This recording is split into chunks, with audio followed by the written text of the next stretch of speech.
topics and opinions expressed on the following show are solely those of the hosts and their guests and not those of W4WN Radio, its employees, or affiliates. We make no recommendations or endorsements for radio show programs, services, or products mentioned on air or on our web. No liability, explicit or implied, shall be extended to W4WN Radio, its employees, or affiliates. Any questions or comments should be directed to those show hosts. Thank you for choosing W4WN Radio. This is Beyond Confidence with your host, Divya Parek. Do you want to live a more fulfilling life? Do you want to live your legacy and achieve your personal, professional, and financial goals? Well, coming up on Divya Parek's Beyond Confidence, you will hear real stories of leaders, entrepreneurs, and achievers who have stepped into discomfort, shattered their status quo, and are living the life they want. You will learn how relationships are the key to achieving your aspirations and financial goals. Moving your career or business forward does not have to happen at the expense of your personal or family life, or vice versa. Learn more at www.divyaparek.com, and you can connect with Divya at contact@divyaparek.com. This is Beyond Confidence, and now here's your host, Divya Parek. Good morning, listeners. So excited to be here with y'all because I'll share with you. It's Tuesday morning here with you. And another reason I'm really excited is because I had a breakthrough.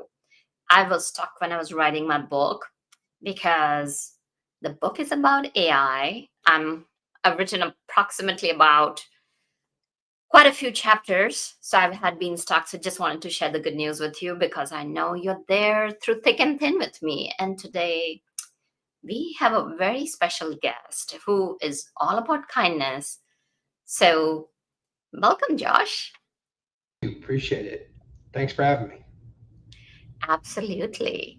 So, Josh, we begin with a moment in your time, whether it's you were a child or in your youth. Do you recall a positive moment or a person who left a remarkable memory that you are still fresh with even today?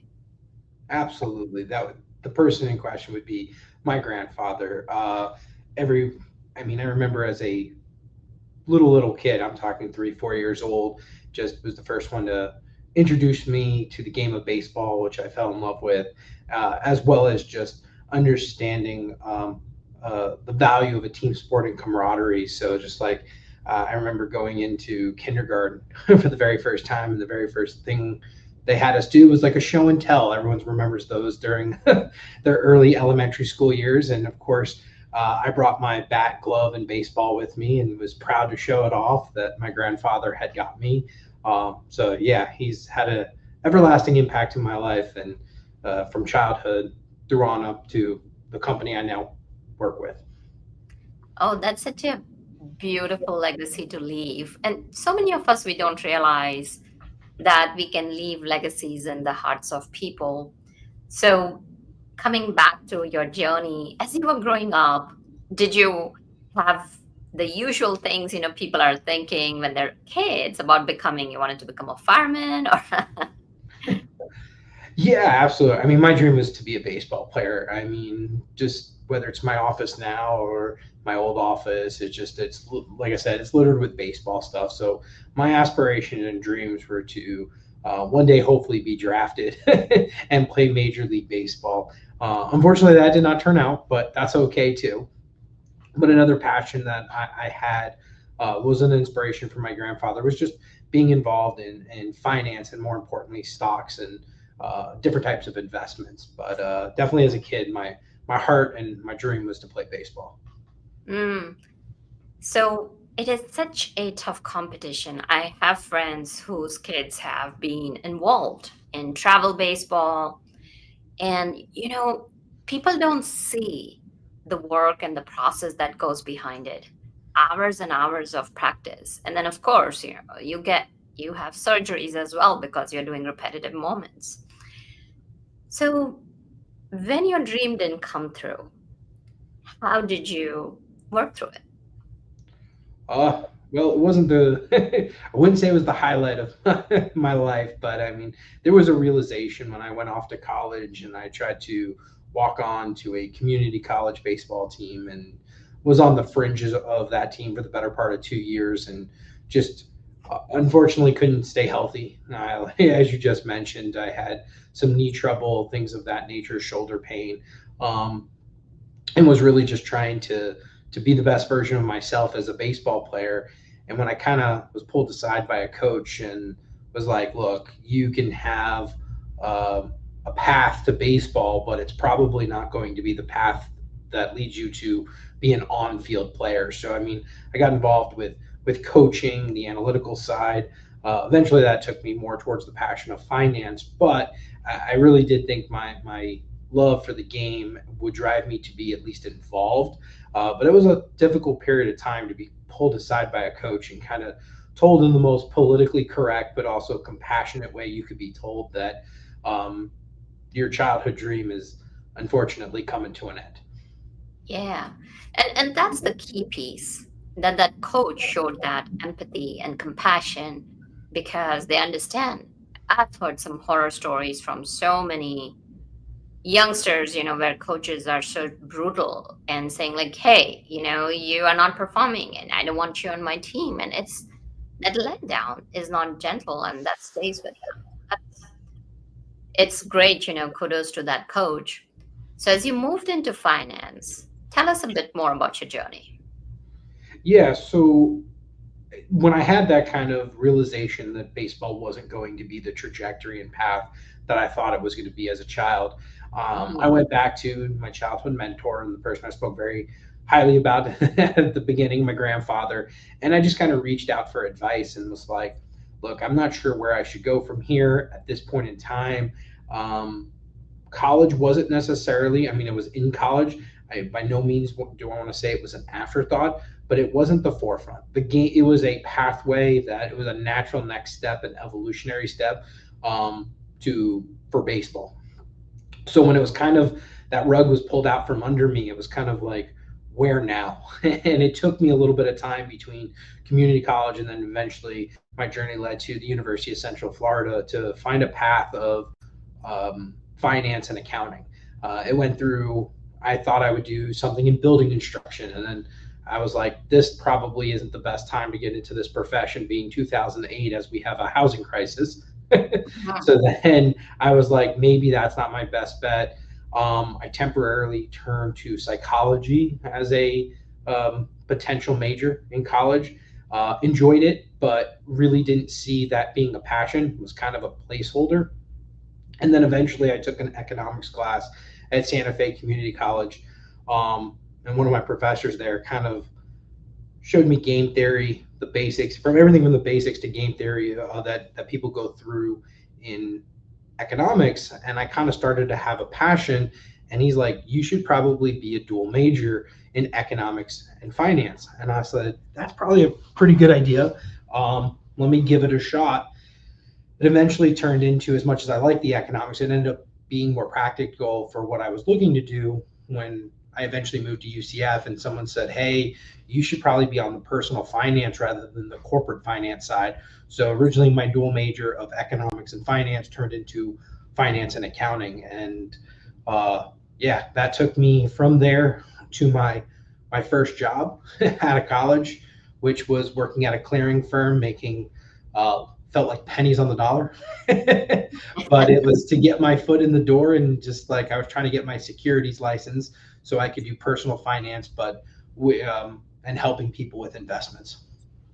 Absolutely. And it's life is fraught with twists and turns. And that is the key that, sounds like you were completely open to exploring life and allowing it to take you where it went. So why don't you share with us about the story about you and your uncle and how family legacy came into being? Yeah, sure.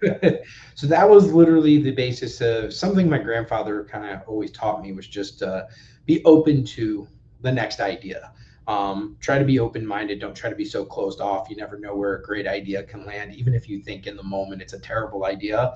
So um, my journey after college took me through a few stops, but eventually I made a pivotal stop along the way at working for a local firm in Orlando on the personal finance side. And I got the opportunity to kind of there. which set the tone for the family legacy journey, to be the jack of all trades. I did everything from compliance to trading to being an integral part into the planning team. And I did this all in a matter of probably 18 to 24 months. And the reason I got so many of this unique opportunity with one firm was they were making the switch from being a captured agency in the world of finance that's working for an insurance firm or a bigger conglomerate to then being off on their own and working more independently.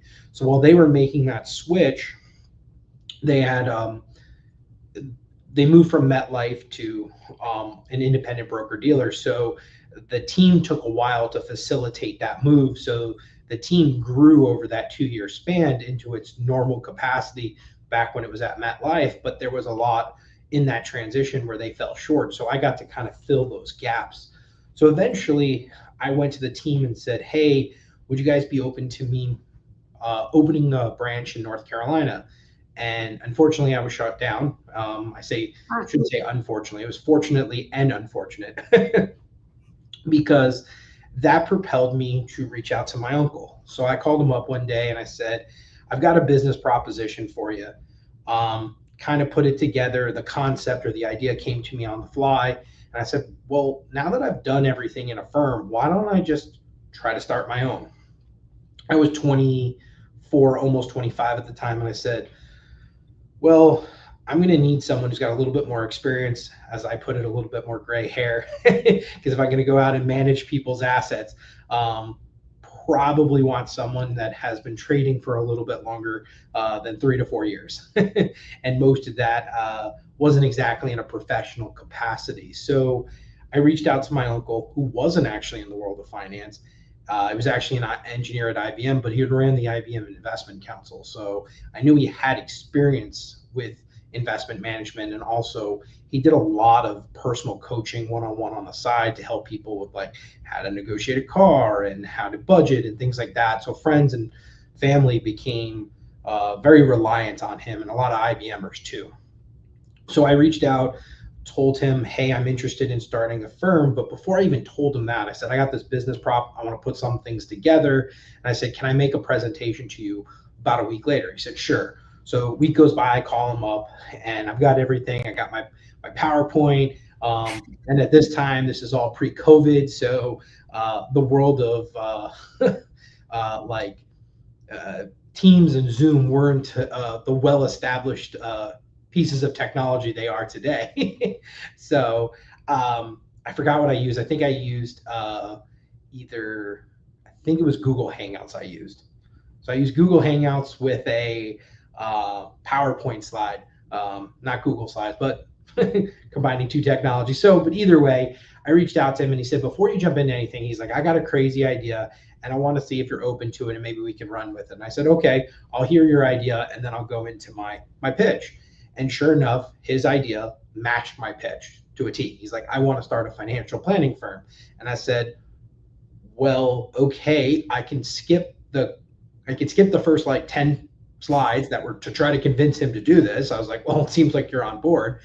But the hard part was, okay, how do I have somebody who goes from a 6-figure salary and with a stay-at-home mom, my aunt was a stay-at-home mom, into making this switch? So that was part of the game plan, that if I got him on board, that was going to be the hard part to figure out. That kind of had to be figured out on the fly, because by the time we made the agreement and I would come up to the Carolinas from the Orlando area, by the time I arrived here, between the travel of me flying down to help my mom even move too, who was moving up to take care of her parents, that 2-week span, everything got flipped on its head. He got laid off and I showed up to the Carolinas and we're like, well, we're knee deep in it now. It looks like we're starting a financial planning firm because neither one of us have a job. It was meant to be.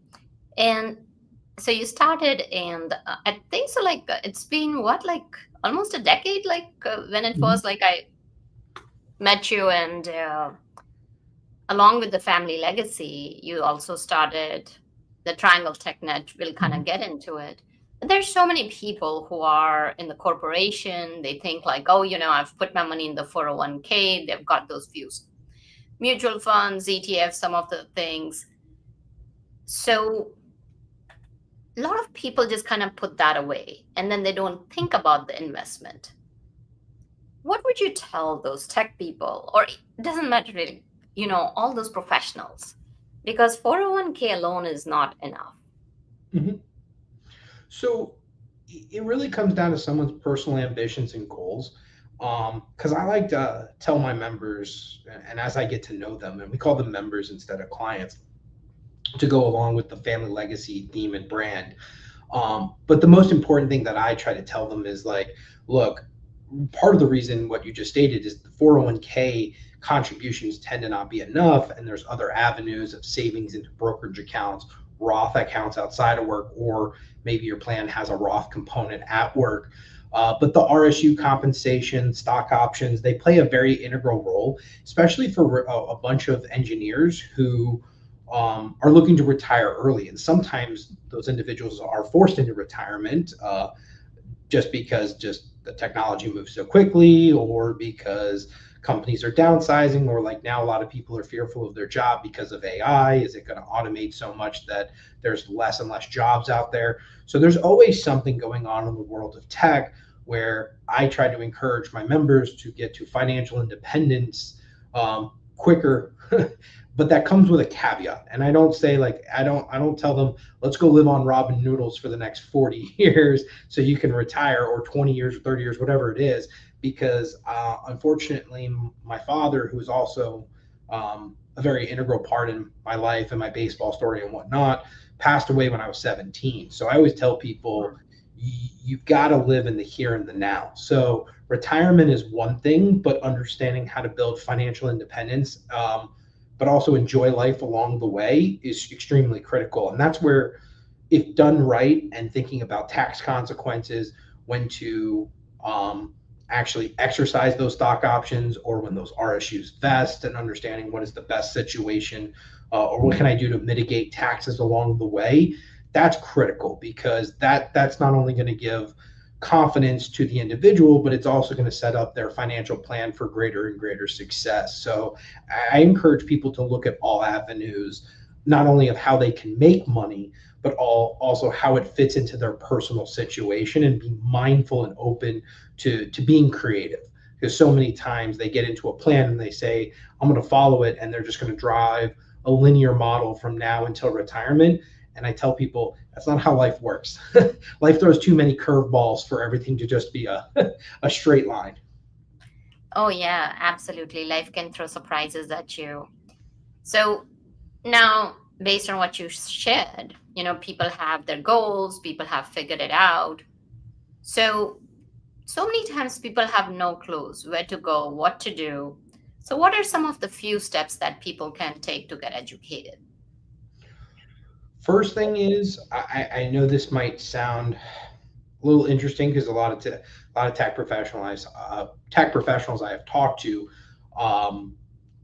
have been leery to go to their HR department. But I actually think that's one of the best places to start, is to understand what is actually available to you, or to a mentor or a colleague. I mean, I don't want to say, oh, just go to a financial advisor, because I am one, but a lot of times go seek out that family member who can put or mentor that can put a little bit more context around what you're experiencing. Like, I know people who are like, I don't even know what an RSU is. They're like, what is a restricted stock unit? Or with these options, do these options work just like options in the open market? And a lot of times, no is the answer. And there's a lot of uniqueness and nuance to them.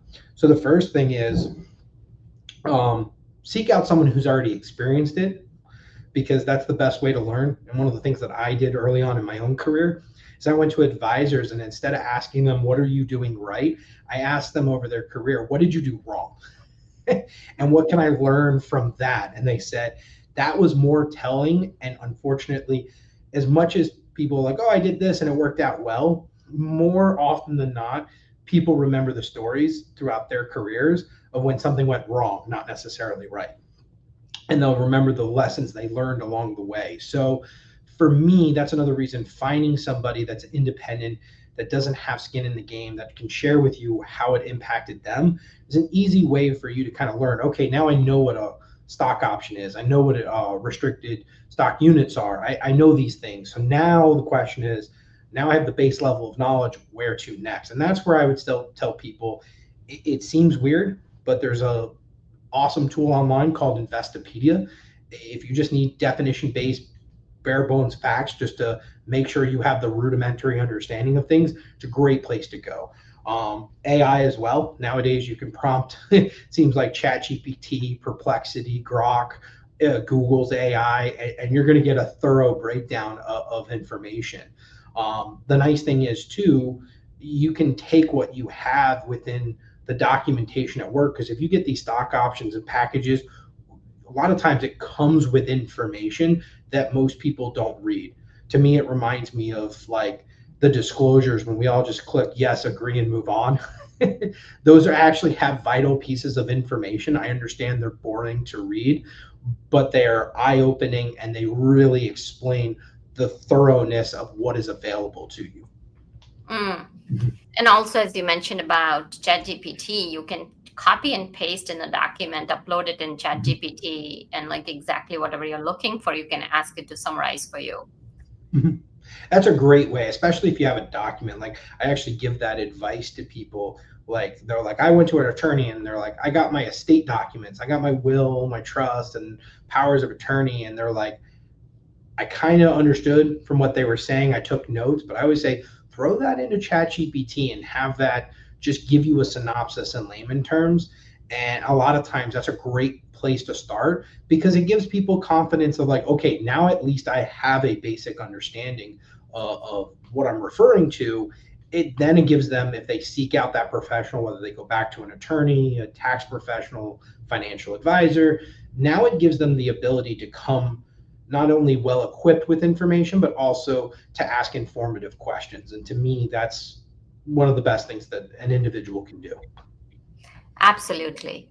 So that's some very sound advice that people kind of go and take it. So like now they're educated, they know about the stock options. And so many times what happens is that you still don't know all the nuances. And what should people not do, given the question you shared, or where they should not go with a financial advisor? Why Like, they what should people or should not go? should not go.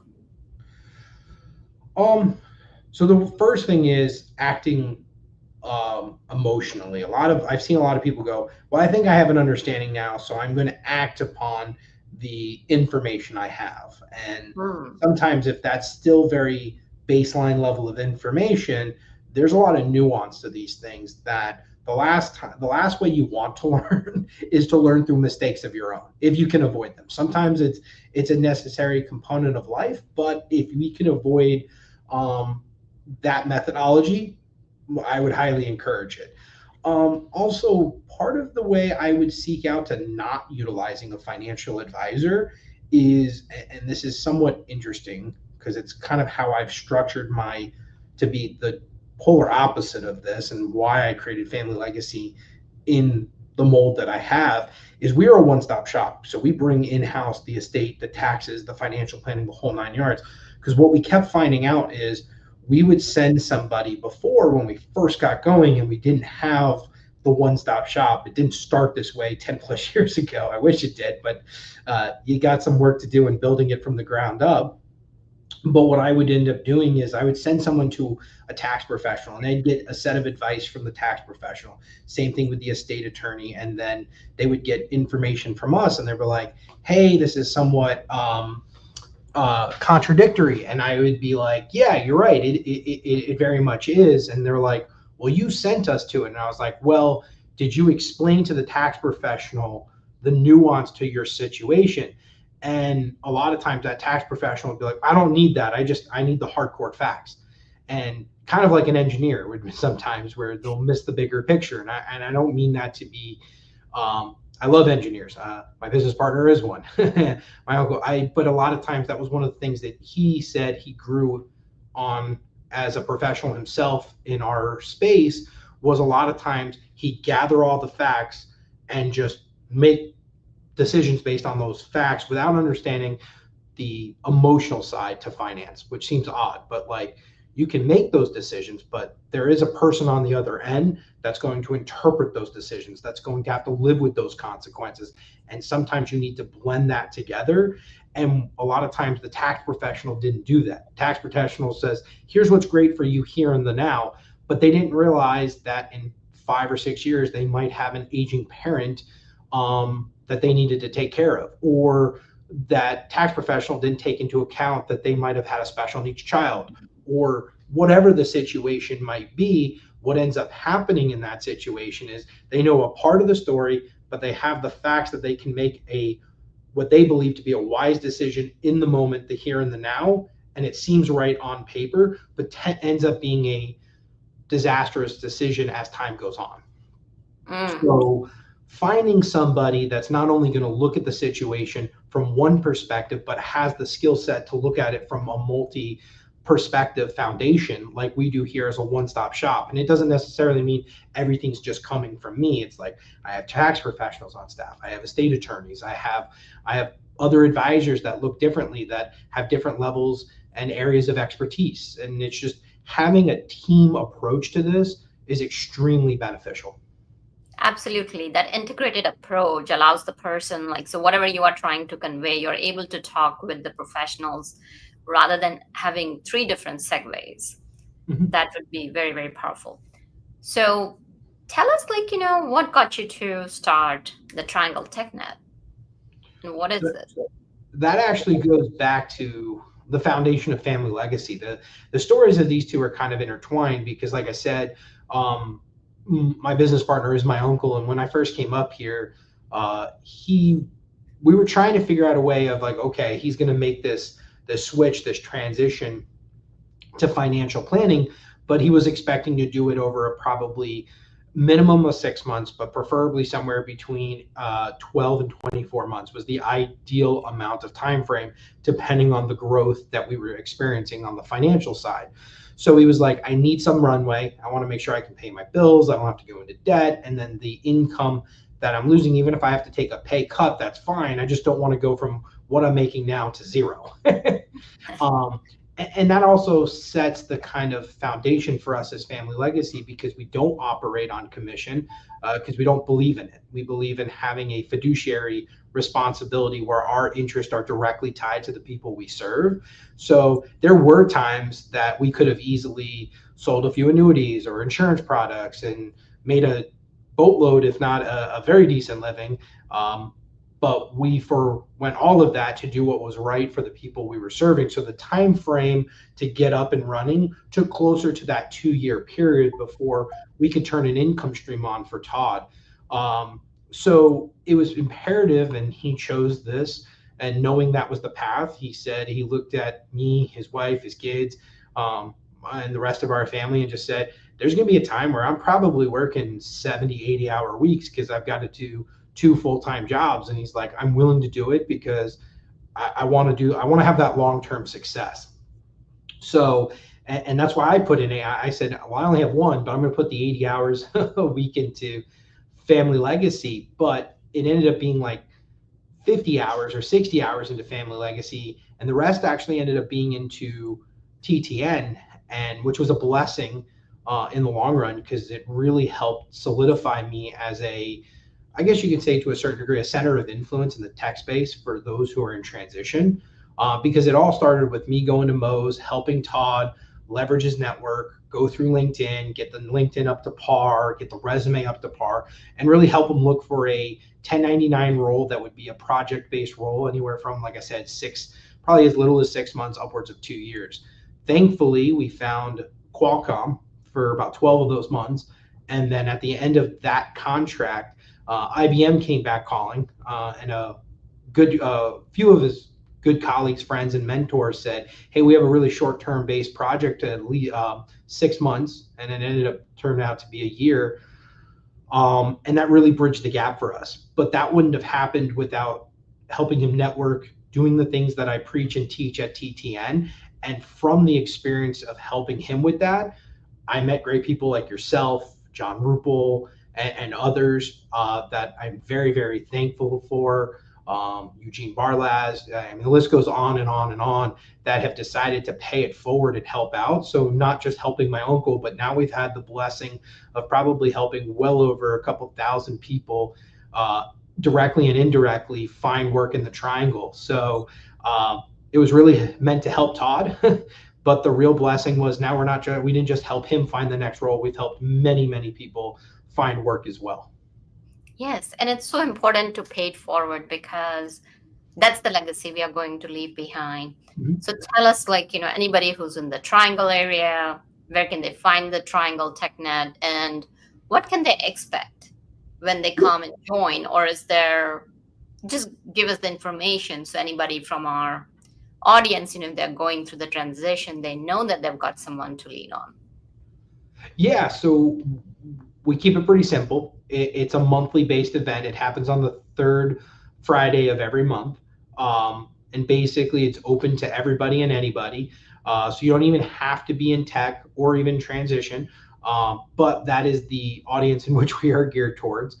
We do have a lot of recruiters stop by, hiring managers, alumni. We had a few alumni this past event that showed up and were actually in the midst of hiring. So it was really kind of nice that we were able to help some people almost on the spot, at least get into the interview stage and maybe even potentially find work that will hopefully come out of it. So you can visit triangletechnet.com, which is another great way where we advertise on there. This is a free event. So we don't have advertisers. We don't have things of that nature. It's just, it's basically hosted by myself and the team here at Family Legacy. We put it on. There's no cost to it or anything. It's just for us to give back to the community and kind of go from there. I use Eventbrite and Meetup as well. So I use a lot of those free creative ways in order to get the word out there. But most of the way people find us is word of mouth. Part of the reason I also have just recently, I had to take a little bit of a hiatus from the group during the COVID time period, just because couldn't have more than 10 people in a room in North Carolina. So wasn't exactly the most networking friendly environment at the time. So we've actually able to grow. And I mean, we're probably averaging somewhere between 50 and 60 people per event. And like I said, if you want to know more, you can go to the website, which is just triangletechnet.com. There's information about not about me, just as the host, that if you want to know more about the structure of the event, that's really what my role on the website is. But the real value is the facilitators. There's 7 or 8 facilitators, so you can learn about their background, ways they're able to pay it forward and help out. And there are these incredible breakout sessions at TTN that you can learn more from. And each one of them, we have probably a revolving door of 7 or 8 per event, and just great people paying it forward, giving you great insight on how you can establish yourself in the workforce. And if you're currently in transition, you can learn from some of the greats that will, at one point or another, were in the same shoes as people who are currently unemployed, and what they did to get themselves out of it and how they leveraged their network and the community to find the right job. Absolutely. And Josh, thank you for your kindness and opening up your heart and the space for people. So it's, I've known Josh for probably, several years. So if you're in transition, and especially if you're in the Triangle area, please join us. I'm there most of the events. I had started several years back, and then full circle kind of came back. So definitely. Are there any last thoughts, and how could people connect with you directly? Well, I'm an open book, so if you want to connect with me directly, just you can go to either the triangletechnet.com website or familylegacync.com. Shoot me an email. I'm probably one of the most laid back, easy to get to know. I like to say I'll have coffee with anyone, which is true. It's just I enjoy that concept of networking.